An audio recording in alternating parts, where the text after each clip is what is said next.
উত্তাল বাংলাদেশ। ওসমান হাদির মৃত্যুর পর গত পরশু দিন অর্থাৎ বৃহস্পতিবারই যখন সিঙ্গাপুরে জানা গেল যে সিঙ্গাপুরে তাকে আর বাঁচানো সম্ভব হয়নি ওসমান হাদিকে, তখনই বাংলাদেশের উপদেষ্টা অর্থাৎ তদারকি সরকারের উপদেষ্টা প্রধান মোহাম্মদ ইউনুস জানিয়েছিলেন শোক দিবস হিসেবে শনিবার পালন করা হবে, কারণ এই শনিবার তার শেষ কৃত্য, তাকে দফন করা হবে। তো সেই শেষ যাত্রা, সেই শোভাযাত্রা, সেই শেষ যাত্রার ছবি একবার দেখুন। ওসমান হাদি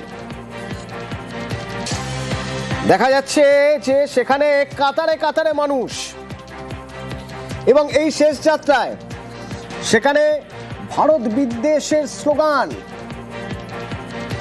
সেই শেষ যাত্রায় আবার ভারতে বাংলাদেশের তদারকি সরকারের প্রধান উপদেষ্টা মোহাম্মদ ইউনুস ওসমান হাদির সেই শেষ যাত্রা কিছুক্ষণ আগেই শেষ হয়েছে এবং তাকে দফন করা হয়েছে ঢাকা বিশ্ববিদ্যালয়ের কেন্দ্রীয় মসজিদ সংলগ্ন জাতীয় কবি কাজী নজরুল ইসলামের সমাধির পাশে। কিন্তু বিক্ষোভের আগুন জ্বলছে। সেই বিক্ষোভের আগুন কেন ওসমান হাদির মৃত্যু নিয়ে নতুন করে উত্তপ্ত হয়ে উঠল বাংলাদেশ, জানতে গেলে এক নজরে জেনে নিতে হবে ওসমান হাদি কে।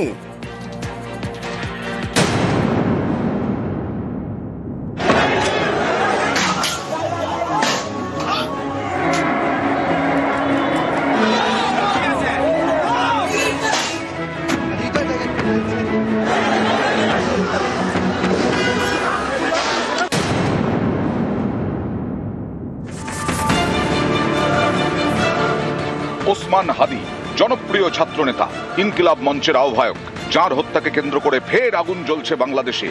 এই ওসমান হাদি কেন তার এভাবে অশান্ত করে দিল ভোটের অপেক্ষায় থাকা বাংলাদেশকে?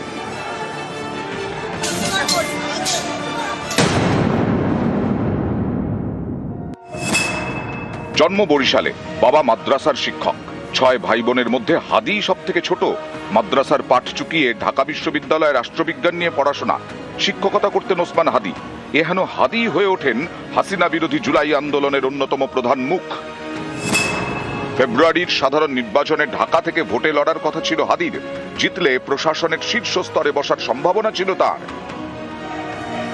এহেন জনপ্রিয় ছাত্রনেতার উপরেই হঠাৎ হামলা 12ই ডিসেম্বর। ঢাকার বিজয়নগরে তাকে লক্ষ্য করে গুলি চালায় দুষ্কৃতীরা। শারীরিক অবস্থার অবনতি হলে তাকে সিঙ্গাপুরের হাসপাতালে নিয়ে যাওয়া হয়।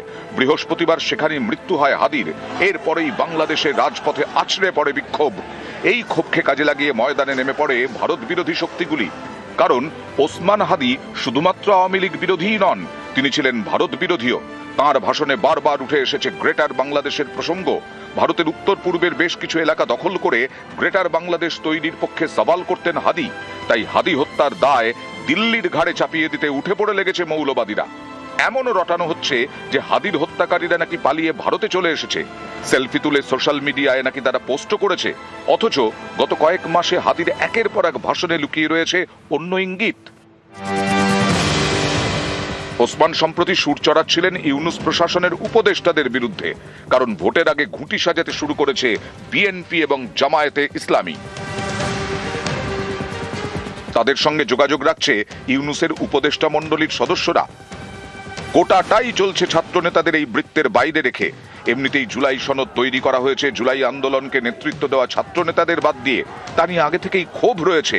ভোট প্রক্রিয়া শুরুর পর যে পরিস্থিতি তৈরি হয়েছে তা সেই ক্ষোভকে আরো বাড়িয়ে দিয়েছে। ভোট ঘোষণা হতেই কোমর বাঁধছে বিএনপি। 25শে ডিসেম্বর ঢাকায় ফিরছেন খালেদা পুত্র তারেক জিয়া। ভোটে হয়তো বিএনপি সাফল্যও পাবে, বিএনপিতে আপত্তি নেই ছাত্র নেতাদেরও। কিন্তু যেভাবে তাদের বাইরে বসিয়ে রেখে গোটা অঙ্কটা ছকা হচ্ছে, তাতেই আপত্তি ছাত্র নেতাদের। সম্প্রতি এর বিরুদ্ধেই বারবার সরব হচ্ছিলেন ওসমান হাদি। প্রশ্ন তুলছিলেন, এইভাবে কি ইনসাফ পাবে বাংলাদেশ? এই প্রশ্নকে রাজনীতির 22 গজে নিয়ে যাওয়ার আগেই খুন, যা বহু প্রশ্নের জন্ম দিয়ে গেল। নিউজ 18 বাংলা।